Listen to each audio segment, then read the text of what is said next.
Welcome to Biggest Spoilars, the destination for exclusive spoilers, latest updates. The day dawned with an eerie quiet in Port Charles, the kind of silence that hinted something massive was about to burst open. As the Corinthos family prepared for the baptism ceremony at the chapel, an emotional storm brewed behind the stained-glass serenity. Michael Corinthos thought he had buried the truth deep enough that it would never crawl back into daylight, but secrets, especially Corinthos secrets, have a way of clawing themselves free at the worst possible moment. And today, of all days, the truth was ready to strike. Inside the chapel, candles flickered with a warmth that felt almost symbolic. A new beginning. A fresh chapter for Michael's small family. Willow tried to focus on the purity of the moment, smoothing the child's soft blanket and whispering reassuring phrases to calm her own nerves. But she sensed the tension rolling off Michael like waves, each stronger than the last. His jaw was tight. His gaze darted repeatedly toward the door. The world could have been collapsing around him, and he still would not have looked more paranoid. Willow placed a gentle hand on his arm. "Hey," she whispered, her voice soft but filled with that deep, intuitive understanding she always possessed. "It's a baptism. This is supposed to be peaceful. What's going on?" Michael forced a smile, but it didn't reach his eyes. "Nothing. Just thinking about everything we've been through. Today means a lot." But Willow, despite her calm nature, wasn't buying it. She could feel every inch of his anxiety. Something was off, terribly off. Before she could question him further, Sunny and Mina entered, accompanied by Donna and a small entourage of relatives. What should have been a unifying family event instead layered even more tension into the crowded room. Sunny greeted Michael, resting a firm hand on his son's shoulder. "Today's special," Sunny murmured. "Let's not let anything get in the way of that." Michael nodded, though he swallowed hard. Because Sunny had no idea that something was indeed on the verge of getting in the way, something life-altering. Across the room, Carly entered with an energy that cut through the quiet reverence of the chapel. She was dressed beautifully, but her face was tight with worry. She had sensed for days that something wasn't right with Michael. She had tried to brush it off as stress over Willow's recovery and the weight of the newly blended Corinthos family. But Carly knew her son. She knew the signs. And she feared this tension had deep roots. Meanwhile, the guests slowly settled into the pews. Sam whispered something to Dante that made him chuckle lightly, though even he couldn't shake the feeling that something electric was in the air. Jocelyn kept glancing around as though searching for an incoming threat. Trina stayed close by, offering moral support. Even Ava appeared, quiet and unusually reserved, perhaps respecting the sanctity of the moment, or perhaps only waiting to see what drama the day would deliver. The priest approached Michael and Willow, smiling warmly. "Are we ready to begin?"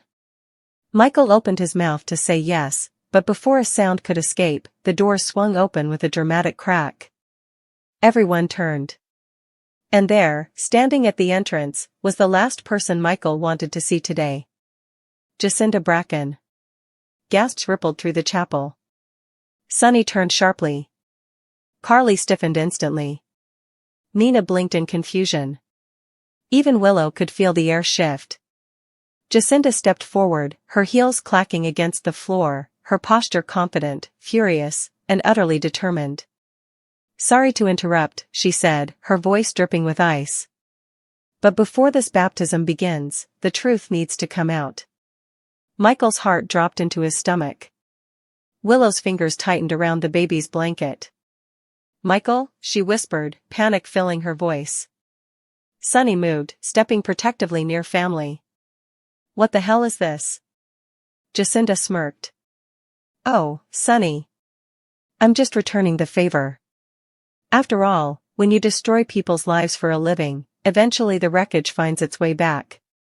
Michael stepped forward. "Jacinda, not here. Not today." "Funny," she replied bitterly. "That's exactly what you said the night you asked me to keep quiet." Whispers erupted around the chapel. Jocelyn's jaw dropped. Sam exchanged a wide-eyed glance with Carly. Dante immediately shifted into protective detective mode, his instincts firing rapidly. Willow felt her breath grow shallow. Michael clenched his fists. Jacinda, stop. But Jacinda wasn't stopping. Not today. Not after everything. You want peace? You want a clean, sacred day for your child? Maybe you should have thought about that before you tried to bury what you and I did. Before you tried to pretend it never happened. Willow's voice trembled. Michael, what is she talking about? Before Michael could respond, Jacinda unleashed the bomb. Michael Corinthos made a deal with me. A deal to help take down Sonny. He offered me protection, money, and loyalty, but once he got what he wanted, he betrayed me. He left me to take the fall. He used me to feed evidence to the feds. He manipulated me. And he lied. Over and over. The room exploded with shocked murmurs. Sonny's face hardened, eyes darkening with betrayal he didn't even fully understand yet. Carly whispered a horrified. Michael, tell me she's lying. But Jacinda continued, fueled by rage, heartbreak, and bitter retribution. You pretended you were the good guy, Michael. The hero. The loyal son protecting his family. But the truth is, you were willing to sacrifice your father to get justice for your own loss. You didn't care whose life you burned in the process. Including mine. Michael felt the ground tilt beneath him. That's not true. That's not how it happened. But even he knew that denial had no weight anymore. Willow's eyes filled with tears. You went after Sonny again? Even after everything? After promising me you were done hurting this family? Sonny's voice was low, dangerously restrained. Is she telling the truth, Michael? Michael's chest tightened. I didn't betray you. I was trying to protect us. Our future. Our children. You were spiraling, Dad. You were making choices that put all of us at risk. You should have come to me, Sonny growled. Not gone behind my back. Not involved strangers.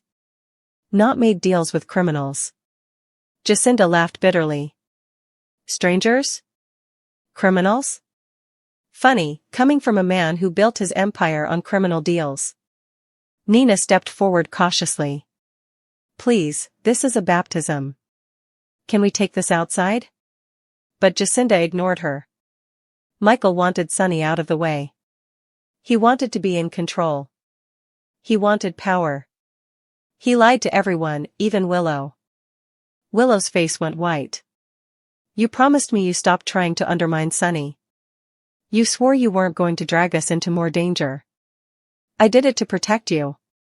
Michael insisted. I was trying to stop the threats against our family.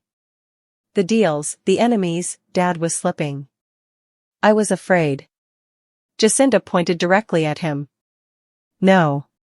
You did it because you wanted revenge. Because you never forgave him. And when you were done using me, you dumped the blame at my feet. Carly covered her mouth, shaking. Oh my God. Michael. The priest retreated awkwardly, unsure whether the ceremony could, or should, continue. Dante exhaled slowly, pinching the bridge of his nose. This is not the place for all this. It is, Jacinda said firmly. Because this family thrives on secrets. And today, the truth gets baptized with everything else. Willow stepped toward Michael, desperation in her voice. Please tell me she's lying. Please. Michael reached for her, but Willow stepped back as though burned. Don't touch me unless you're ready to tell me everything. For a moment, the world around them blurred. Michael could feel Sonny's rage, Carly's betrayal, Willow's heartbreak, all converging like tidal waves ready to drag him under. And then Michael made the worst possible mistake. He hesitated. That single moment of silence told Willow everything she needed to know. Her tears fell. Oh God, you really did this. Sonny's voice was deadly quiet. I trusted you. I forgave you. I welcomed you back into my life. And still, you were moving against me. Michael tried to breathe. Dad, I wasn't trying to destroy you. I was trying to save my family. Sonny shook his head. You don't get to decide what's right for my life. For my business. For my family. His voice deepened. You had no right. Carly, still trembling, whispered through her tears. You let Willow think you'd changed. You let all of us believe it. Michael, you lied to us again. Willow clutched the baby to her chest protectively. I can't be part of this chaos anymore. I won't raise our children in another web of lies. Her words sliced straight through him. Willow, please. But Willow stepped back, voice cracking. Not today. Not during our child's baptism. And not until I know the whole truth. Jacinda folded her arms triumphantly, for a moment. But even she wasn't immune to the emotional carnage unfolding. Dante stepped closer to Michael. You need to explain everything. Now. Before this gets worse. But Sonny cut him off. No. Not now. Not here. His tone was firm. This is still a baptism. And despite everything, that child deserves a peaceful blessing. Willow stared at Sonny, stunned that he could still think clearly through the betrayal. But Sonny's eyes never left Michael. This isn't over, he warned. Not by a long shot. Jacinda smirked. Oh, trust me, it's far from over. The ceremony resumed in utter emotional wreckage. Willow handed the baby to the priest with trembling hands. Jacinda stood in the back like a shadow ready to strike again. Carly wiped silent tears. Sonny stared forward, fists clenched, barely containing the fury radiating through him. Dante and Sam exchanged worried glances. Jocelyn held Trina's hand tightly. Nina silently prayed the tension wouldn't escalate further. As holy water touched the child's forehead, Michael felt something inside him crumble. He had imagined this day as a rebirth, a moment of hope. Instead, it had become the day he lost control of everything. Willow. Sonny. Carly. His place in the family. His reputation. His marriage. And worst of all, their trust. By the time the ceremony ended, Willow walked away from him without a word. Sonny refused to look at him. Carly stayed behind only to ask the one question Michael feared most. Is Jacinda telling the truth? Michael couldn't answer. And that silence broke her heart. Sam escorted Jacinda out, but not before she threw one final threat over her shoulder. You're not done paying, Michael. Not until every lie you told has been dragged out into the light. The chapel emptied slowly, leaving Michael alone in the flickering candlelight. His knees nearly buckled under the weight of everything crashing down. He had believed he could control the fallout. He had assumed no one would find out. He thought he was doing the right thing. But today proved otherwise. In trying to protect his family, Michael Corinthos had destroyed it. And this was only the beginning. Because now that his secret was exposed, Michael was about to lose everything. General Hospital recaps for December 4th reveal Laura Collins opened up, and Nina Reeves and Portia Robinson got in a cat fight. In the meantime, Sonny Corinthos' house went to the Tykes. Moment on GH, Laura opened up. Kevin Collins was shocked when Laura told him she had discovered Henry Dalton's dead body in her auto. He asked for further information, and she reported their fight gone viral on social media and the events of that night, which led to her chancing his body and realizing he'd been shot. Kevin felt let down to find out she had communicated Sonny rather of the police, and he bothered as he refocused out that she couldn't report it now. He also apologized for not being there to help her, which forced her to seek help from the toughie. She claimed it was Anta's fault and added that she trusted Sonny to handle it. Kevin felt awful. Kevin felt terrible she had to go through this alone, and Laura cried as she hugged him for comfort. We need to be honest with ourselves, he said as they separated. I've a feeling this isn't over yet, Kevin said, and he understood why she called Sonny for help, but he bothered the person who set her up was still a danger. When his phone kept ringing, Kevin said it was a youthful case who had just come to the sanitarium. Laura prompted him to go help them and assured him she'd be fine. Latterly, she was surprised by a knock at the door and, after looking through the peephole, got ready before opening it. Face to face with her caller, Laura said sprucely, "I allowed. You'd be stopping in soon." Portia went to the PCPD to back up Curtis, but left when she saw Jordan. Portia reached the police station where Curtis Ashford was being interrogated. Still, upon seeing Jordan Ashford beside him, she chose to leave, transferring a textbook to Ava Jerome as she exited. In the interrogation room, Jordan tried to undermine Nathan West's proposition that Curtis was involved in the firing of Drew Kane, questioning how Curtis could have attained the murder armament. Nathan talked about how any of Edward's gun collection could have fluently been penetrated or lost by anyone, since Edward's been dead numerous times. But also Nathan proposed that Curtis might have taken Edward Quartermain's gun while he was at the Quartermain manse agitating business with Michael Corinthos. Curtis flashed back to hiring Ms. Wu for a mega-hit job on Drew. Curtis also flashed back telling Selena Wu to exclude Drew in a way that would link back to either of them. Back in the present, Jordan was confused as to why the police were targeting Curtis when Willow Corinthos was formerly facing trial for shooting Drew. Curtis recalled Selena assuring him that she had the ideal person for the job, and it would be completed that night. When pressed to clarify what he was doing before meeting Jordan at the bar, an irked Curtis tried to end Nathan's delving.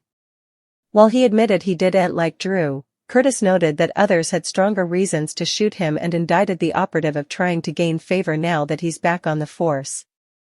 Nathan said he just wanted to make sure Curtis' alibi would hold up if new information turned up. Nathan said he wanted to check if Curtis's justification would stand if new word came over. Curtis claimed he went to the Savoy, but no bone saw him there. Nathan asked why he wasn't with his woman, and Curtis reminded him Portia was at the sanitarium that night. Jordan questioned the applicability of this, and Curtis stood up, saying, "My particular life is your concern. However, communicate my counsel, if you want to waste my time again. We're finished then." After Curtis and Jordan left, Nathan called Acting District Attorney Justine Turner to suggest they probe Mr. Ashford further. Later, Curtis had a drink at his empty club with Jordan, admitting he'd to lie to the police but didn't want to lie to her. Gio and Emma plotted their beast deliverance mission at the Brown Dog. Emma Scorpio Drake was keen to ensure that Gio Palmieri was completely probative of their plan to insinuate Dalton's covert laboratory. Although he was willing to take the threat, he harbored enterprises that it might be a setup, as the address had come to Emma in a manner that sounded nearly too easy. Emma suspected that Jocelyn Jacks had likely participated the address after entering it from Dalton that veritably evening. With unwavering determination, she was bent in her charge to save the unfortunate creatures that the professor had been experimenting on. Ava ran into Nina at a different table. Ava encountered Nina, who was still feeling worried about Willow's marriage to Drew. Ava made the situation worse by revealing that she had informed Portia that Nina had named her as a suspect in Drew's firing. Nina maintained that she only demanded another suspect to divert attention from Willow, egging Ava to suggest that she should tell Portia that herself since she was on her way. When Portia arrived, she was irked to see Nina and felt deceived. Ava apologized and prompted Portia not to leave, emphasizing that she and Nina shouldn't be adversaries. Nina and Portia argued. Portia admitted her gestation latterly. When Portia set up Nina in the restroom, Nina tried to clarify that she was simply trying to suggest another suspect piecemeal from Willow. Portia riposted that she hadn't indeed been considered a suspect until Nina spoke up she was ignorant of Portia's conduct that night, leading Portia to question if Nina believed she had shot Drew. Nina reminded her that Portia had a motive but claimed that her intention was solely to palliate the pressure on her son. Portia conceded Nina's desire to cover her child and pointedly asked, "What about guarding mine? And I'm not just pertaining to Trina Robinson. I mean the bone that I'm carrying." Nina and Portia got in a catfight as Nina reused that shocking news. Portia believed that the knowledge of her gestation would have averted Nina from betraying her. Portia said she'd go to any lengths to guard Willow, probably due to her belief in Willow's guilt. Nina, unintentional to hear any farther discussion, began to walk down, but Portia seized her arm and pulled her back. Moments laterly, Nina burst out of the restroom and headed straight for the exit, with Portia running before. A ticklish Portia informed a bewildered Ava that she would allow herself to be Nina's collateral damage before exiting in a huff. Dante lays down the law. Lulu Spencer was happy after a family football game, but her joy faded when Dante Falconeri told Rocco Falconeri to avoid Gio. Rocco protested, but Dante claimed Gio was a bad influence. Lulu tried to calm them down, and Rocco questioned if his mama supported this claim. Lulu reluctantly agreed that Gio was involved in Rocco's troubles. Rocco lashed out at his father, likening it to Drew keeping Danny Morgan down from Scout Quartermain. "Families should stick together," he yelled, "not that Pater knows anything about that." When Dante asked for explanation, Rocco reminded him he'd left their family doubly. Rocco also stormed out, and Lulu stopped Dante from chasing after him.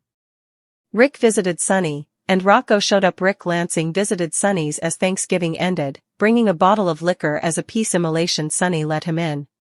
Rick mentioned how Molly Lansing Davis and Christina Corinthos Davis sounded to have conformed and thanked Sunny for trusting him to defend Rocco.